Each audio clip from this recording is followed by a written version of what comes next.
Hi guys! Jigo TV here at pag-usapan natin. Dahil ang Pinoy Big Brother ay magbabalik na at magsasanibersa daw ang ABS-CBN Studios at GMA. Marami ng mga spekulations at mga ugong-ugong na magsasanibersa nga ang ABS-CBN at GMA sa bagong season ng Pinoy Big Brother. Rumor pa lang ito pero ang dami na talagang mga clamor at mga nagsisilibasan. Katulad na lamang ang pagbanggit ni OG Diaz sa kanyang showbiz channel sa YouTube na muling magbubukas ang bahay ni Kuya at ang ABS-CBN at GMA ay magsasanibersa raw. Well, kung totoo man ito, very good news ito mga kapamilya at mga kapuso dahil napakaganda rin ng partnership ng dalawang ito, no?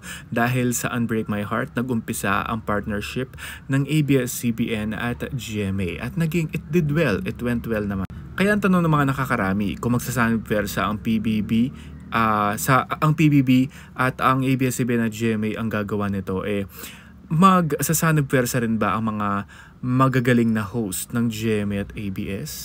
At ito pang tanong, celebrity edition ba ito? Kung celebrity edition, mga artista ng ABS at GMA ang magsasanibersa sa pagbubukas ng bahay ni Kuya. Well, magandang ideya yun. Pero kung mga normal na tao lang naman, well, that's still okay. Ang kagandahan nun ang production at pag-i-air sa GMA at ABS. Parang ang mangyayari niyan, ang GMA yun ang magiging TV provider sa mga free TV katulad na lamang sa Unbreak My Heart na pinalabas pero ang production sa ABS-CBN. At ang mangyayari niyan is ipapalabas ang Pinoy Big Brother naman sa mga digital platforms including YouTube, ABS-CBN Entertainment YouTube channel nila.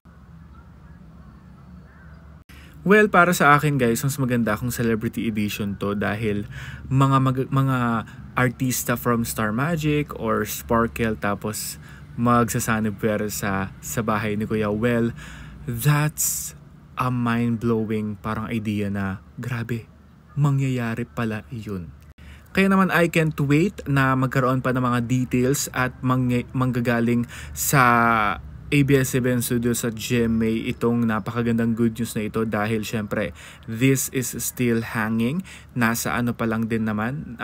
Parang kumbaga wala pa namang kasiguraduhan pero mas maganda kung ito ay makukumpirma ng ABS at GMA. Kaya guys, ano ang reaction ninyo? Comment down below for more showbiz contents from Kapamilya and Kapuso. Don't forget to follow me, Jigo TV.